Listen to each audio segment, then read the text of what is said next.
특별 새벽기도 넷째 날에 나오신 모든 분들에게 하나님께서 말씀의 능력과 기도응답 주시기를 소망합니다. 오늘 우리는 이사야서 61장 말씀을 살펴보게 되었습니다. 61장 말씀도 굉장히 유명한 말씀 구절들도 가득 차 있죠. 특별히 1절을 한번 보실까요? 1절을 보시면 주 여호와의 영이 내게 내리셨다고 표현을 하고 있습니다. 여기서 나라는 사람은 누구일까요? 여러 가지 해석이 분분합니다. 이사야를 바로 지칭하는 것이다 이렇게 얘기하기도 하고, 또 앞으로 오실 메시아 예수 그리스도 그분을 지칭하는 것이라고도 합니다. 또한 신약시대를 살아가는 우리에게도 하나님의 영이 내리신 것을 생각하면 또 여기에 나는 바로 우리 자신이 될 수도 있습니다. 특별히 이제 오늘 본문은 예수 그리스도와 관련도 되기도 하고, 또 이사야 선지자에게 하신 하나님의 말씀으로 생각하면서 하나하나 살펴보도록 하겠습니다. 하나님의 영이 임할 때 어떤 일이 일어나게 될까요? 오늘 거기에 대한 부분이 1절과 2절에 잘 나타나 있습니다. 먼저 1절을 한번 보시면 내게 기름을 부으셨다고 나와 있죠. 구약시대 때 기름은 세 사람에게 붓습니다. 왕과 선지자, 제사장에게 기름을 붓습니다. 그래서 예수님을 바로 여기서 상징을 하고 있죠. 왕으로 오신 예수님, 제사장으로 오신 예수님, 선지자로 오신 예수님. 바로 예수님의 사역이 먼저 하나님께서 기름을 부으심으로 시작이 되시는데, 가난한 자에게 아름다운 소식을 전한다라고 나와 있죠. 가난한 자는 항상 성경에서는 두 가지를 이야기합니다. 먼저는 실제로 가난한 사람들을 이야기하죠. 두 번째로는 심령이 가난한 사람을 이야기합니다. 도저히 하나님의 은혜 없이는 우리 살 수 없습니다. 그러니 하나님 우리를 도와달라고 다시 한번 겸손히 은혜를 간구할 텐데 하나님 도와주시라고. 그래서 심령이 가난한 자, 실제적으로 삶에서 가난한 자를 이야기를 합니다. 이 가난한 자에게 무엇을 전한다고 알려주고 있습니까? 아름다운 소식. 여기서 이제 복음이 나왔죠. 유앙겔리온, 기쁜 소식. 정말 참 사람들이 들었을 때 너무나 좋은 소식을 하나님께서 기름을 부으시면서 시작을 하신다는 거죠. 그래서 한번 살펴보면 나를 보내사 마음이 상한 자를 고칩니다. 포로된 자에게 자유를 줍니다. 갇힌 자에게 노임을 선포하죠. 2절도 보시면 여호와의 은혜예요. 바로 하나님의 구원이 이루어지는 그때 하나님의 역사가, 출애굽의 역사가, 또 간절히 바라고 있던 삶의 모든 감옥에서 자유하게 되는 하나님의 은혜해, 또 우리 하나님의 보복의 날이죠. 은혜해는 또 놀랍게도 원수들에게는 보복의 날이 됩니다. 원수들은 보복의 날인데 우리에게는 은혜가 주어지는 그런 아름다운 해라는 것이죠. 이것을 선포하며 모든 슬픈 자를 위로하는 것이 바로 하나님의 기름 부으심, 성령이 충만한 사람들이 해야 될 역사라고 알려주고 있습니다. 그래서 첫 번째 메시지를 한번 살펴볼까요?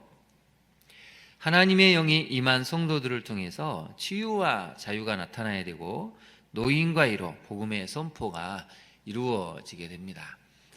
우리는 자꾸 예수님을 믿고 깊이 신앙생활을 할수록 사실 이런 치유와 자유, 또 노인과 위로, 복음의 선포가 나타나야 되는데, 자꾸 우리는 나 자신이 마음으로 평안하고 육신이 평안하고 가정이 평안한 곳으로만 자꾸 신앙생활을 축소하는 경향이 있습니다. 여러분, 하나님을 믿는다는 것은 나뿐만 아니라 옆집에도, 이웃에게도 치유가 일어나야 됩니다. 삶의 자유가 없는 사람들에게 죄에서 자유함을 선포하고, 실제적으로 억압받고 또 불의에 맞서다 항거했던 사람들이 감옥에 갇혔을 때 그들에게도 자유가 선포되고 실제로 이루어지는 것이 진짜 하나님이 원하시는 놀라운 역사라는 것이죠. 그래서 성경은 오늘 또 분명하게 이야기합니다. 포로된 자에게 자유를 주어라, 갇힌 자에게 노임을 선포하라는 것입니다. 그게 공의의 하나님의 모습이고 정의의, 또 사랑의 하나님의 모습이라는 것이죠. 예수님이 공생애를 시작하셨을 때 바로 이 부분에 대해서 말씀을 하시는데요. 누가복음 4장 16절에서 21절을 한번 제가 읽어드리겠습니다. 화면을 한번 보실까요? 예수께서 그 자라나신 곳 나사렛에 이르사 고향에 가셨죠. 안식일에 늘 하시던 대로 회당에 들어가사 성경을 읽으려고 서심해 선지자 이사야의 글을 드리거늘 책을 펴서 이렇게 기록된 데를 찾으시니 곧 주의 성령이 내게 임하셨으니 이는 가난한 자에게 복음을 전하게 하시려고 내게 기름을 부으시고 나를 보내사 포로된 자에게 자유를, 눈먼 자에게 다시 보게 함을 전파하며 눌린 자를 자유롭게 하고 주의 은혜를 전파하게 하려 하심이라 하였더라. 책을 덮어 그 맡은 자에게 주시고 앉으시니 회당에 있는 자들이 다 주목하여 보더라. 이에 예수께서 그들에게 말씀하시되, 같이 한번 읽어볼까요?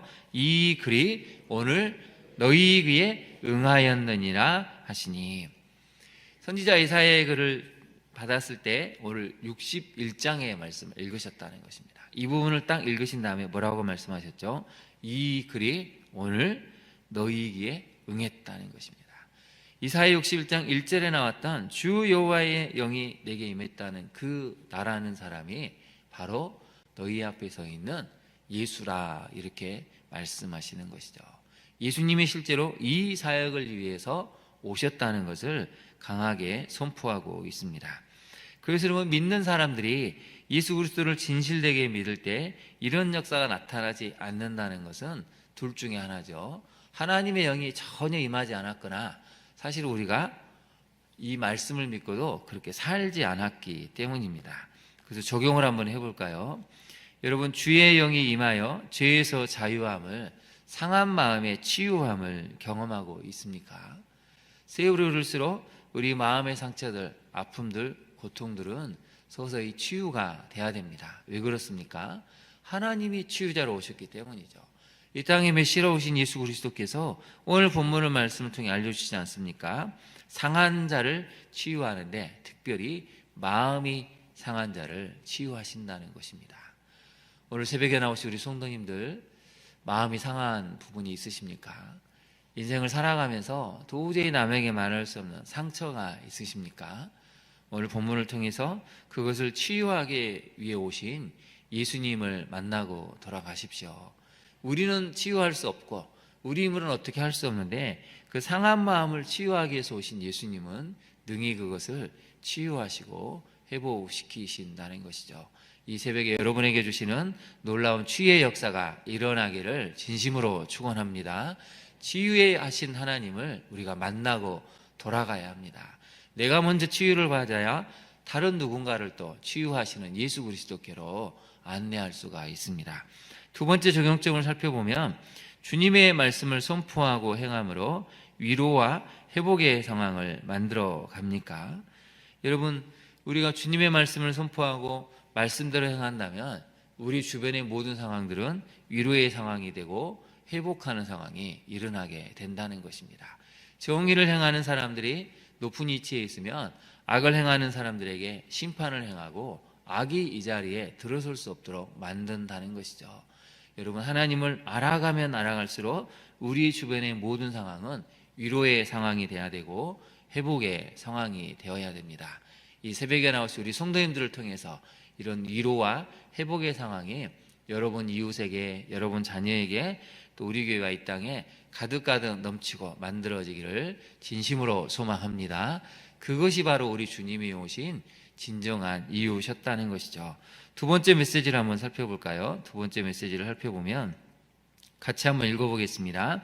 주의 백성만이 오랫동안 방치되어 폐허가 된 이 땅을 다시 새롭게 중수할 수 있습니다. 여러분, 4절을 한번 보실까요? 4절을 잘 보시면 시간이 나옵니다. 한번 살펴볼까요? 그들은 오래 황폐했던 것을 다시 쌓을 것이며 옛부터 무너진 것을 다시 일으킬 것이며 황폐한 성은 곧 대대로 무너져 있던 것들을 중수할 것이며. 오래, 옛부터, 대대로.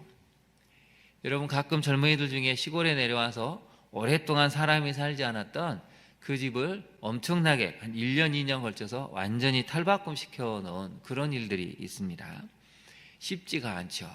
근데 여러분, 수십 년 됐지 또 1년, 2년 걸려야 겨우 고치는데, 오늘 본문을 보면 올해, 옛부터, 마지막은 어떻게 됩니까? 대대로라는 것이죠. 점층법이 되고 있습니다. 처음에는 좀 오래됐구나, 4, 50년 되는데 옛부터 하니까 한 2, 300년 된 것 같습니다. 대대로는 정말 시간을 가늠할 수 없을 정도로 오랫동안, 한 1000년 동안 여러분 무너져 있던 것을 다시 중수한다, 쌓는다, 일으켜 세운다 하면 이게 가능할까요? 쉽지가 않다는 것이죠. 근데 여러분 4절 첫 번째를 한번 보실까요? 누가 한다고 나와 있습니까? 그들이라는 것이죠. 그들. 오늘 1절부터 시작되는 이제 하나님의 영이 임하는 이 사람들을 통해서 오랫동안 옛부터 대대로 무너져 있던 것들이 다시 일으켜 세워지고 무너져 있던 것들이 중수가 될 것이다 라고 말씀을 선포하고 있습니다. 제가 말씀드린 게 아니고 하나님이 이사야 선지자를 통해서 말씀하고 있는 것이죠. 여러분, 오래 무너져 있던 것들은 다시 일으켜 세우기가 쉽지가 않습니다. 건축은 어떻게 해볼 수 있는데 여러분, 우리 마음은 어떨까요? 우리 집안에 있던 어떤 일들이 있다면 오래전부터 상해버렸다면, 아주 그냥 시간을 가늠할 수 없을 정도로 우리 집안에 어떤 흐름들이 있다면 그것을 다시 일으켜 세운다는 것은 상당히 어렵고 불가능한 일이라고 볼 수 있죠. 그런데 오늘 하나님은 분명하게 말씀하십니다. 그것이 얼마나 오래되었던 것이든지 하나님의 영을 받은 사람들은 반드시 그 무너져 있던 것들을 중수한다는 것입니다. 그래서 여러분 다시 보시면 황폐하였던 것들, 무너진 것, 무너져 있던 것들은 하나님의 영에 사람의 감동된 사람들이 반드시 회복시켜 놓는다는 것이죠. 그래서 예수 그리스도를 믿는 사람들이 있는 곳에서 나타나는 특징은 회복입니다. 아무리 교회에 갈등과 분열이 있어도 예수 그리스도의 영으로 충만한 사람들이 있으면 그 교회에는 회복이 되고 다시 일으켜 세워진다는 것이죠. 가정에 아무리 많은 아픔이 있고 상처가 있을지라도 예수 그리스도의 영으로 충만한 사람이 있으면 그 오랜 세월 동안 방치되어서 미움과 원망과 증오의 그런 물이 흐를지라도 그것을 생수로 흘려보낼 수 있는 그런 가정을 만들어 놓는다는 것입니다. 아무리 나라가 어렵고 힘들고 때로는 독재하는 그런 나라에 있을지라도 하나님의 영이 있는 사람들이 있으면 그 무너졌던 모든 공의의 영역이, 정의의 영역이 다시 회복이 된다는 것입니다. 그래서 여러분, 그들은 바로 우리를 이야기하는 것이죠. 그래서 여러분 4절 이렇게 읽어볼까요? 그들은에다가 우리 이름을 넣어서 다시 한번 읽어보겠습니다. 시작.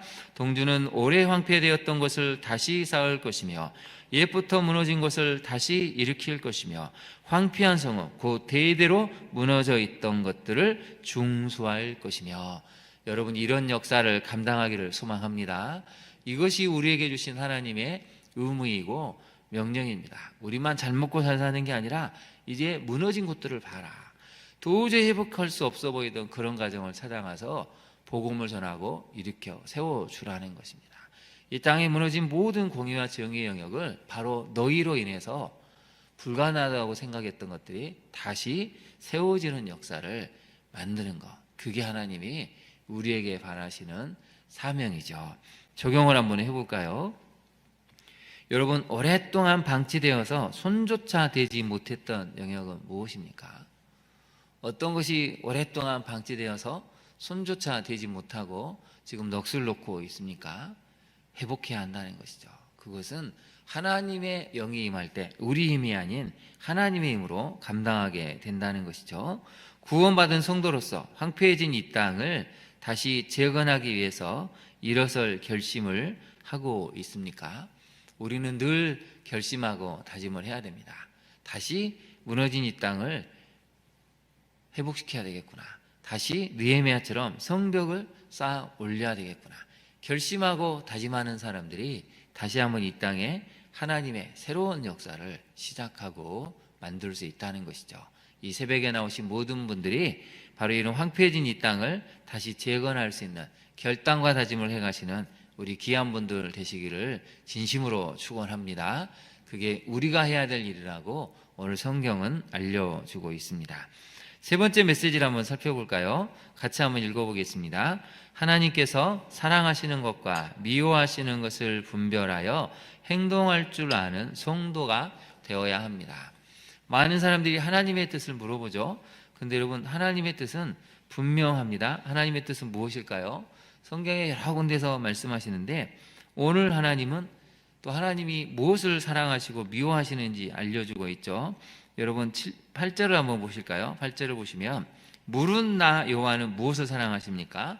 정의를 사랑하고 무엇을 미워하죠? 불의의 강탈을 미워한다는 것입니다.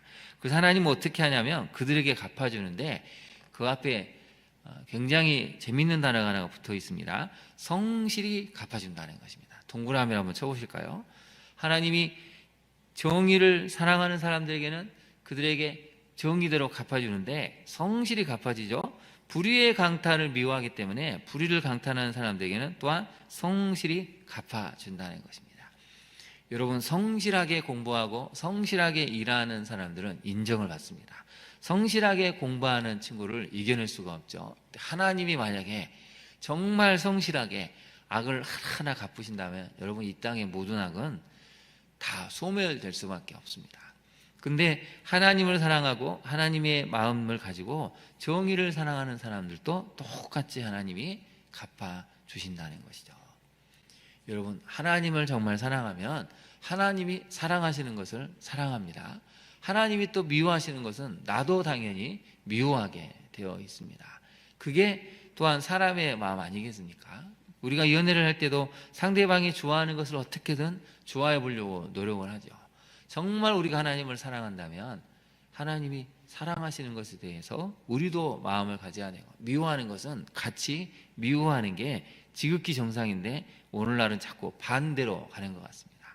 하나님이 미워하시는 것은 더 좋아하고 하나님이 사랑하시는 것은 자꾸 외면해 가니까 교회가 세상에서 비난을 받을 수밖에 없는 모습으로 가고 있는 것이죠. 여러분, 우리만이라도 하나님의 뜻은 오늘 분명히 나와 있습니다. 오늘 하루만큼이라도 하나님이 사랑하시는 것을 내가 사랑하기를, 하나님이 미워하시는 것은 나도 미워해서 그 하나님의 마음대로 살아가기를 다짐한다면 하나님이 여러분의 인생에 정직하게 또 성실하게 갚아주시는 그 은총을 경험하게 될 것입니다. 적용을 한번 해볼까요? 여러분, 하나님께서 정의를 사랑하심을 알고 이 땅에 정의의 씨앗을 뿌리는데 열심을 내고 있습니까? 하나님처럼 악을 미워하고 선으로 악을 이겨내고 있습니까? 오늘 우리가 이 두 가지의 삶만 살아도 이 땅에 악은 하나씩 하나씩 물러나게 될 것입니다. 여러분을 통해서 우리 광양시만이라도 다시 한번 예수 믿는 우리 때문에 사랑은 점점 차오르고 악은 점점 소멸되어지는 그런 놀라운 역사를 만들어가는 오늘 하루가 될 수 있기를 진심으로 축원합니다. 기도하겠습니다. 하나님, 오늘 이사야서 61장 말씀을 살펴보았습니다. 하나님의 영이 우리에게 임할 때 얼마나 놀라운 역사가 일어나는지, 마음이 상한 자를 고치고 포로된 자에게 자유를 주고 갇힌 자에게 노임을 선포하고 우리 하나님의 은혜의 해, 보복의 날을 선포해서 모든 슬픈 자를 위로하는 것이 바로 하나님의 영을 갖고 있는 우리가 해야 될 일임을 살펴보았습니다. 오래 황폐했던 것을 다시 쌓게 하옵소서, 옛부터 무너진 것을 다시 일으키게 하옵소서.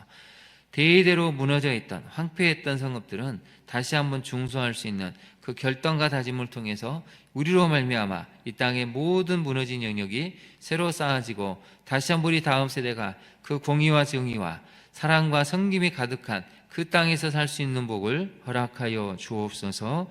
예수님 이름으로 기도합니다. 아멘.